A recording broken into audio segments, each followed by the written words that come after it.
नमस्कार दोस्तों, मैं सुधांशु कुमार आपका स्वागत करता हूं गवर्नमेंट जॉब तैयारी यूट्यूब चैनल पर। दोस्तों, आज से हम स्टार्ट कर रहे हैं इंडस्ट्रियल रिलेशन की क्लासेस। मैं आपको बता देता हूं, मैं आपको industrial relation, social security, labour law, audit, insurance, accounts का 100% कवरेज दूंगा। जी हाँ दोस्तों, हम आपको 100% कवरेज देंगे।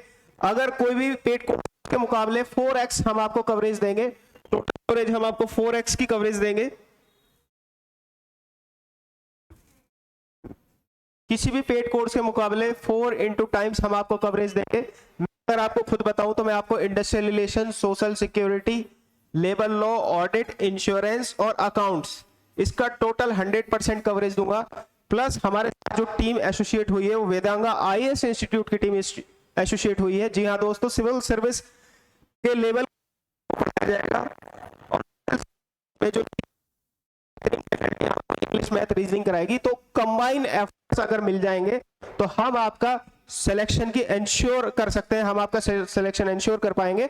अगर आप भी हमारे साथ अपना 100% दे देते हैं तो श्योरली हम आपको रैंक में ले आएंगे। इस बात की श्योरिटी है कि आप लोग रैंक में आ जाओगे। अगर हमारा 100% और आपका 100% मिक्स हो जाए तो इस आपको रैंक में लाने से कोई नहीं रोक सकता।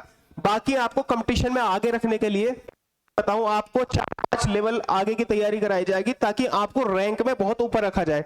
आज जो पढ़ाऊंगा इससे आपको पूरा आइडिया लग जाएगा कि हमारा लक्ष्य कुछ और है। हमारा लक्ष्य है आपको टॉप 10 रैंक पे लाना। तो ये सबसे बेहतरीन कोर्स रहने वाला है। मैंने आपको बता दिया, सभी कोर्स के मुकाबले 4x हम ज्यादा कंटेंट देंगे, ज्यादा क्लियरिटी देंगे, ज्यादा कॉन्सेप्ट बिल्ड करेंगे। एमसीक्यूज में हम हायर लेवल के कराएंगे। हम एमसीक्यूज आपको एपीएफसी लेवल नहीं कराएंगे, इससे ऊपर यूजीसी नेट लेवल के जो लेवल लॉ के क्वेश्चंस होते हैं वो टैकल कराने सिखाएंगे, ताकि एपीएफसी का पेपर इस बार हार्ड आ जाता है तो आप सिलेक्शन ले पाओ। तो ये स्पेशल टॉपिक की मेरी गारंटी है। जो लोग मुझसे पढ़े हैं वो मुझे जानते हैं, और जो लोग नहीं पढ़े हैं, इस डेमो के बाद आपको सारे डाउट्स आपके क्लियर हो जाएंगे। एक छोटा सा 1 मिनट और लूंगा आपकी। 2100 रुपए में हमारा बैच ऑलरेडी ऑनलाइन स्टार्ट हो चुका है। तो जिन लोगों को ज्वाइन करना है मैं कमेंट में पिन कर देता हूं, कमेंट में और डिस्क्रिप्शन में आपको ऐप की लिंक मिल जाएगी। ऐप लिंक के मात्र 2100 में अभी 1/3 फीस पर हम पढ़ा रहे हैं, ताकि हम मैक्सिमम लोगों तक पहुंच सके और मैक्सिमम लोगों का सिलेक्शन करा सके। टारगेट है 577 में से 500 सिलेक्शंस हमें कराने हैं अपने स्टूडेंट्स के। तो आप एनरोल कीजिए, यकीन मानिए सबसे बेस्ट आपकी लाइफ का बैच ये रहने वाला है। चलिए स्टार्ट करते हैं आज का टॉपिक, इंडस्ट्रियल रिलेशंस इंट्रोडक्शन, यानी औद्योगिक संबंध परिचय। इंडस्ट्रियल रिलेशन क्या होता है इसके बारे में हम अब देखेंगे।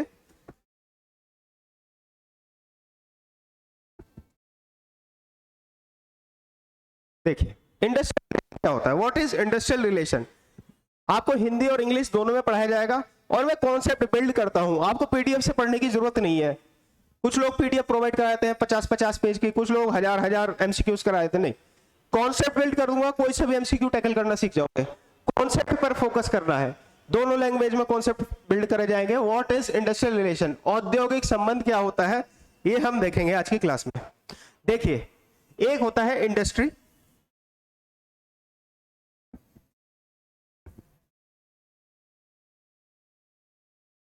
देखिए एक होता है इंडस्ट्री।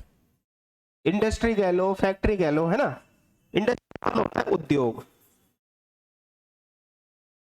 अब इंडस्ट्री में दो लोग होते हैं, एक तो होते हैं मालिक जिन्हें कहते हैं एम्प्लॉयर, और एक होते हैं नौकर।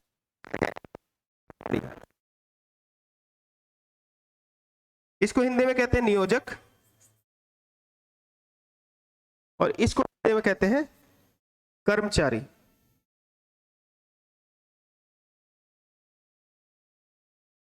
तो किसी भी फैक्ट्री में, किसी भी इंडस्ट्री में एम्प्लॉयर और एम्प्लॉयज के बीच जो रिश्ता होता है रिलेशन कहते हैं। सिंपल सी बात है, ठीक है। तो सिंपल सी बात है भैया, इंडस्ट्री में एम्प्लॉयर एम्प्लॉय के बीच में जो रिश्ता होता है, यानी मालिक और नौकर के बीच जो रिश्ता होता है, मालिक और कर्मचारी के बीच जो रिश्ता होता है, उसी को हम औद्योगिक संबंध यानी इंडस्ट्रियल रिलेशन हम कहते हैं। ये हो गया स्मॉलर सेंस में। अब मैं आपको डेप्थ में ले जाऊंगा, क्योंकि जैसे कि मैंने आपको कहा अब आपको बहुत ज्यादा डिटेल में ले जाएंगे, ठीक है। देखते जाइए आप। अब ये तो छोटे लेवल की बात हो गई भाई, वाइडर सेंस में बताओ। अब एक बात बताओ, इंडस्ट्री किस किस चीज पे डिपेंड करती है। बहुत सारी चीजें बताऊंगा आपको। इंडस्ट्री, गवर्नमेंट भी तो कंट्रोल करती है इंडस्ट्री को, सरकार भी तो कंट्रोल करती है। कहोगे जी सरकार कैसे कर रही है, सरकार ने लेबर लॉज बनाए, सरकार कह रही है भाई अपनी मर्जी से आप इनको सैलरी नहीं दे सकते, क्योंकि आप अपनी मर्जी से इनको सैलरी दोगे, मालिक नौकर को अपनी मर्जी से सैलरी देगा तो कम ही देगा ना, ज्यादा थोड़ी ना देगा। तो सरकार ने कहा नहीं भाई साहब, मिनिमम इतना तो देना ही पड़ेगा, ठीक है। मान लो दिल्ली में मिनिमम मजदूरी है 450 रुपए एक मजदूर की, तो मालिक 450 से नीचे नहीं दे सकता, ऊपर ही देना पड़ेगा, ठीक है। तो मिनिमम तो देना पड़ेगा। गवर्नमेंट इंडस्ट्री को कंट्रोल करती है ताकि मालिक नौकर का शोषण ना कर सके। बात समझ में आई? समझ के चलोगे ना जिंदगी में, सारा कॉन्सेप्ट समझ लेना। जो मैं पढ़ाऊंगा 6 के 6 लेक्चर में, ये मैं आपको बता देता हूं, कोई भी एमसीक्यू आपको रटना नहीं पड़ेगा, बड़ा मजा आएगा। फैक्चुअल तो देखो रटना ही होगा, लेकिन कॉन्सेप्ट एमसीक्यू आपको रटना नहीं पड़ेगा। और एमसीक्यूज भी प्रैक्टिस कराएंगे, सिखा देंगे। फिर आप जब पेपर में आएगा ना, कुछ भी अलग आ जाता है, तो जो रटने के लिए देते हैं ना 10,000 एमसीक्यूज रट लो, 20,000 एमसीक्यूज रट लो, उससे कुछ नहीं होने वाला, क्योंकि यूपीएससी कॉन्सेप्ट बेस पूछता है, और कॉन्सेप्ट हम आपका इतना डेवलप कर देंगे, कोई सा भी एमसीक्यू आ जाए आप टैकल कर पाओगे। देखिए गवर्नमेंट इंडस्ट्री पे कंट्रोल कैसे करेगी? ये करेगी लेबर लॉ के थ्रू,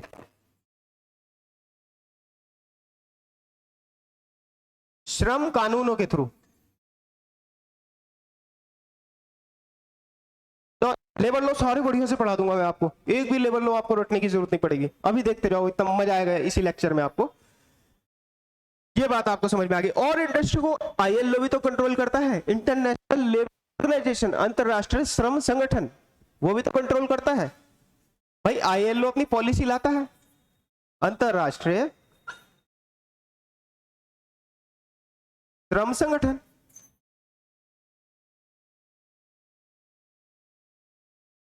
अंतरराष्ट्रीय श्रम संगठन, इसकी स्थापना कब? ये भी तो पॉलिसी लाता है 1919 से 1920 की।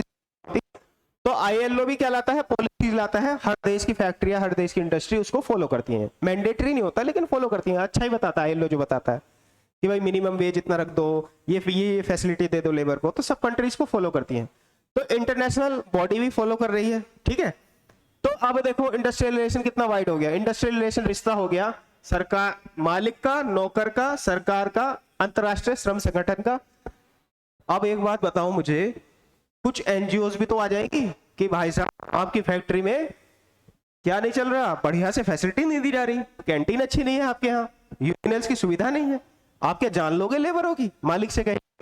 तो इंडस्ट्री भाई साहब एनजीओ से भी डिपेंड करती है।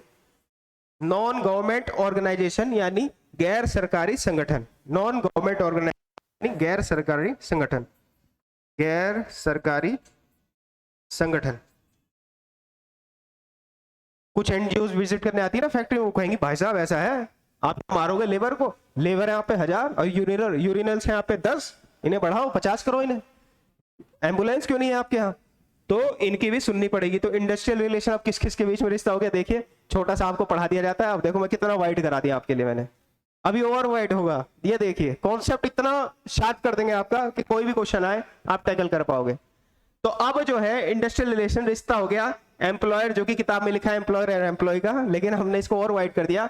सरकार पे भी निर्भर करता है, अंतरराष्ट्रीय श्रम संगठन पे भी निर्भर करता है, एनजीओ पे भी निर्भर करता है, ट्रेड यूनियंस पे भी निर्भर करता है। ट्रेड यूनियंस यानी व्यापार संघ। भाई एक बात बताओ, मालिक और नौकर के बीच में रिश्ता हो जाता, मालिक और नौकर के बीच का रिश्ता खराब हो जाता है, इनमें डिस्प्यूट हो जाता है, झगड़ा हो जाता है, तो ये ट्रेड यूनियन के पास जाते हैं, लेबर अपनी यूनियन के पास जाते हैं, ठीक है। तो जिसको क्या कहते हैं, व्यापार संघ। तो भाई ये जो झगड़ा सुलझाने वाली मशीनरी है, ये भी तो इस पे डिपेंड हुई नहीं हुई। अब आपको कितना बढ़ गया है, क्या और बढ़ा सकते हैं? बिल्कुल बढ़ा सकते हैं। ये कोर्ट्स पे भी तो डिपेंड करेगा, लेबर कोर्ट्स पे। भाई लेबर में कोई लेबर का कोई केस चल रहा है लेबर कोर्ट्स में, ट्रिब्यूनल्स में, तो वो भी कौन सॉल्व करेगा? मालिक और नौकर ही सॉल्व करेंगे, ठीक है। मालिक और नौकर ही उसमें शामिल होंगे। तो इंडस्ट्रियल रिलेशन जो हमें पढ़ाया जाता है वो गलत पढ़ाया जाता है कि भैया ये रिश्ता होता है एम्प्लॉयर और एम्प्लॉय का। नहीं, ये रिश्ता होता है एम्प्लॉयर का मालिक का कर्मचारी के साथ, और सरकार के साथ, और लेबर कोर्ट्स के साथ, और ट्रेड यूनियन आईएलओ के साथ।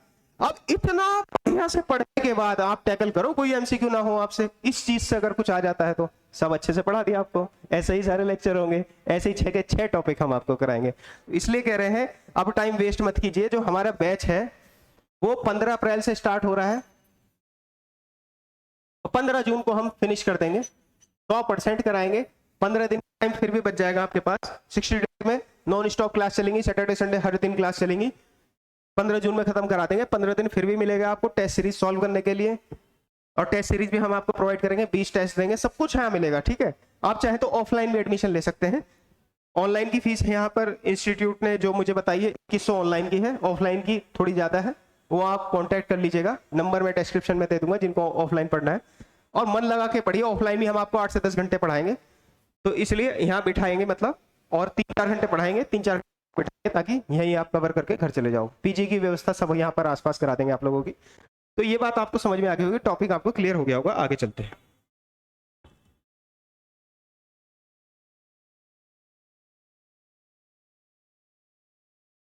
अब थोड़ी सी इसकी थ्योरी देख लेते हैं जो जो हमने पढ़ा। Industrial relation are relation between employer, employee और गवर्नमेंट। ठीक है, तो इंडस्ट्रियल रिलेशन किस किस के बीच में रिश्ता होता है?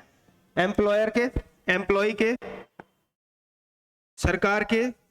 मैंने तो और भी वाइड बढ़ा दिया आपको, इससे भी ज्यादा वाइड बता रखा है। और क्या लिख दोगे? ट्रेड यूनियन यानी व्यापार संघ। और क्या लिख दोगे? लेबर कोर्ट्स यानी मजदूरों के कोर्ट जो होते हैं, ट्रिब्यूनल्स, लेबर कोर्ट्स, ट्रिब्यूनल्स। और किसके बीच? आईएलओ भी आ जाएगा इसमें, इंटरनेशनल लेबर ऑर्गेनाइजेशन, अंतर्राष्ट्रीय श्रम संगठन। और क्या बताया था आपको? Employer, employee, government, trade union, labour courts, ILO, NGOs. ठीक है, इन सब के बीच में रिश्ता होता है। बहुत अच्छे से आपको क्लियर हो गया, बड़ा मजा आया होगा आपको। आगे चलते हैं।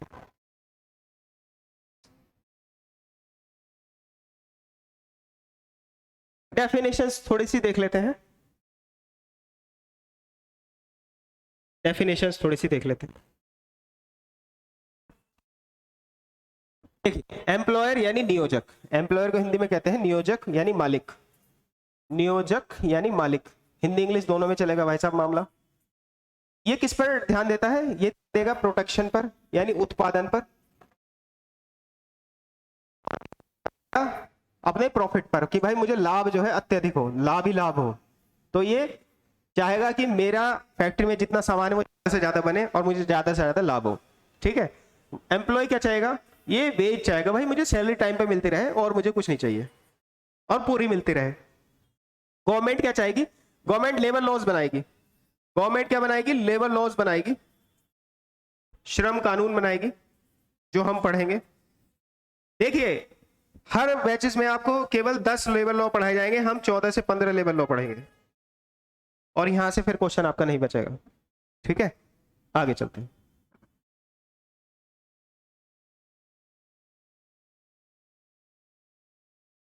Industrial relations prior to British rule, British rule से पहले इंडस्ट्रियल रिलेशन कैसा था? ठीक है, अब हम इस पर चर्चा करेंगे कि भैया ब्रिटिश रूल से पहले इंडस्ट्रियल रिलेशन कैसा था, यानी ब्रिटिश शासन से पहले जो आपके औद्योगिक संबंध थे वो कैसे थे। तो देखिए, इसको पढ़ते हैं। पहले मैं आपको समझा देता हूं अच्छे से, फिर ये पढ़ना पढ़ाना आराम से हो जाएगा, कॉन्सेप्ट आपका डेवलप कर देते हैं। ठीक है, फिर ये तो पढ़ना पढ़ाना आप अपने आप पढ़ लोगे। देखो, ब्रिटिश से पहले क्या होता था? एंशिएंट मेडिवल पीरियड था, यानी प्राचीन और मध्यकालीन। बेसिक से समझो, जब अंग्रेज नहीं आए थे तो क्या था? प्राचीन या मध्यकालीन समय चल रहा था। ठीक, तो उस टाइम पर लोगों को कर्मचारी नहीं समझा जाता था, मालिक नौकर को कर्मचारी ना समझकर दास समझता था, उसको गुलाम माना लेता था। तो पहले सुना होगा आपने कि दास खरीदे जाते थे, पहले दास का मार्केट भी रहता था, लोग दास खरीद के अपने घरों में ले आते थे, उनसे अपनी मन मर्जी के हिसाब से कितना ही काम कराते थे और बदले में ना पैसे देते थे, बस खाने के लिए 2 रोटी दे देते थे।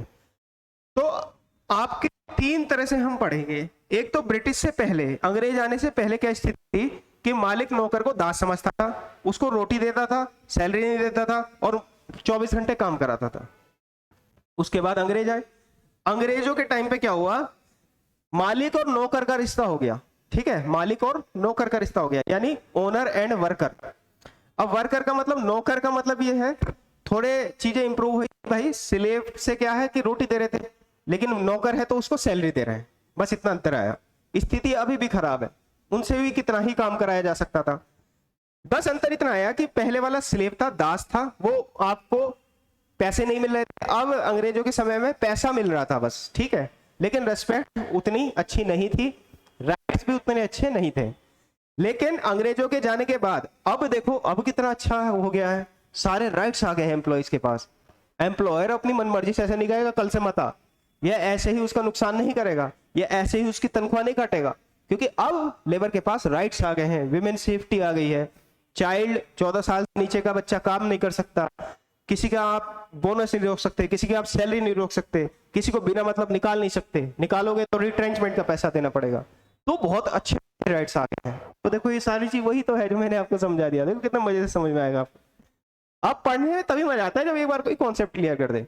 तभी मैं कह रहा हूं 1/3 फीस रख रखी है, आप मानो, ऐसा नहीं है कि मैं बहुत ज्यादा आपको इनिशिएट कर रहा हूं कि भाई ले लो कोर्स, नहीं, हमने 1/3 पर जा रहे हैं। हम इसकी फीस आगे बढ़ाएंगे लेकिन अभी नहीं बढ़ा रहे, 1/3 पर इसलिए जा रहे हैं ताकि हमारा अपना टैक्स वैक्स खर्चा निकलता रहे, ये डिजिटल बोर्ड वगैरह ये सब चीज खर्चा निकलता रहे, और आपको कंटेंट मिल जाए, और आपका सिलेक्शन जो होगा ना, जो 500 सिलेक्शन आप कहोगे कि सर आपने पढ़ाया था और हम सिलेक्ट हो गए, हम ये नहीं उस चीज का प्रचार करेंगे कि आप हमारे स्टूडेंट हो, हमारे सिलेक्ट हुए हैं, नहीं नहीं नहीं, बस हमें अच्छा लगेगा कि हमारे स्टूडेंट बहुत अच्छी जगह चले गए, ठीक है। आप जो मिठाई लेके आओगे उससे बड़ी कोई खुशी नहीं होगी हमारे लिए। चलिए, इंडस्ट्रियल रिलेशन ब्रिटिश रूल से पहले क्या था?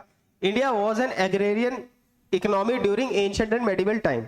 प्राचीन और मध्यकालीन समय में भारत एक कृषि प्रधान अर्थव्यवस्था था।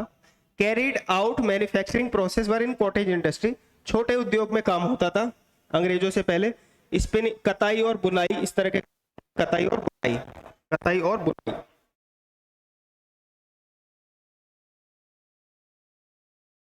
कताई और बुनाई जैसे कार्य होते थे। Employees were treated as slaves, तो नियोजक को दास समझा जाता था। क्या समझा जाता था? दास समझा जाता था, दास जैसा व्यवहार करा जाता था अंग्रेजों के आने से पहले, ठीक है।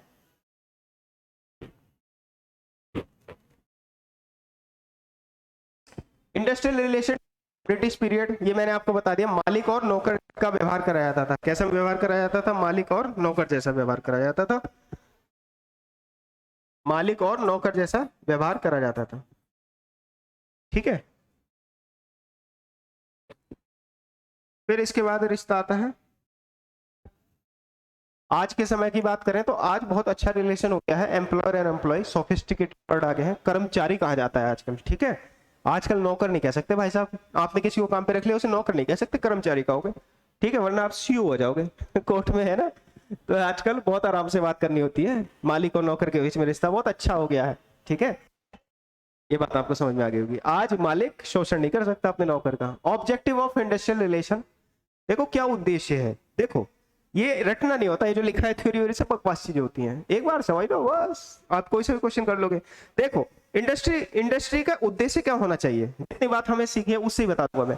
भाई मालिक और नौकर के बीच में झगड़ा ना हो, मालिक अपने स्वार्थ के लिए कार्य ना करे केवल, ठीक है, मालिक सारे पेमेंट सब कुछ टाइम पे दे अपने नौकर को, ठीक है।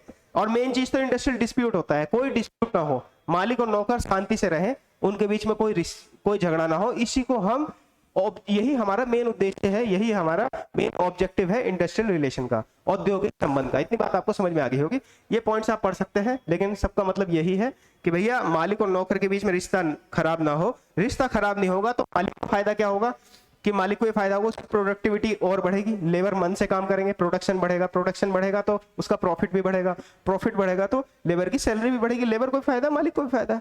ये बात आपको समझ में आ गई होगी, ठीक है। आगे चलते हैं, थोड़ा सा इंटरनेशनल लेबर ऑर्गेनाइजेशन के बारे में पढ़ लेते हैं। इंटरनेशनल लेबर ऑर्गेनाइजेशन हमारा यानी अंतरराष्ट्रीय श्रम संगठन, इसका हेडक्वार्टर है जेनेवा स्विट्जरलैंड में। और ये कब आया था? 1919 में आया था, ठीक है।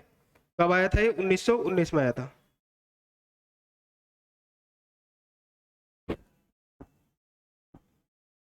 तो आईएलओ आपका इंटरनेशनल लेबर ऑर्गेनाइजेशन, इसका क्वेश्चन डायरेक्ट पूछा जा सकता है। इसका हेडक्वार्टर कहाँ पर है? जेनेवा स्विट्जरलैंड में। और ये कब फाउंड हुआ था, कब आया था ये, कब स्थापित हुआ था? 1919 में। किसने करा था? पेरिस पीस कॉन्फ्रेंस ने।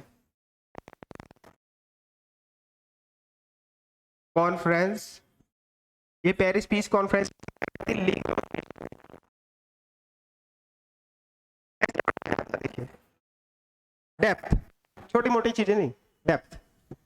हेडक्वार्टर कहां पर है? स्विट्जरलैंड। कब फाउंड हुआ? 1919 में।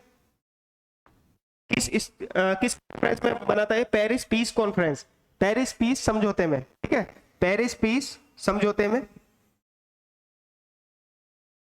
पेरिस शांति सम्मेलन में, शांति सम्मेलन में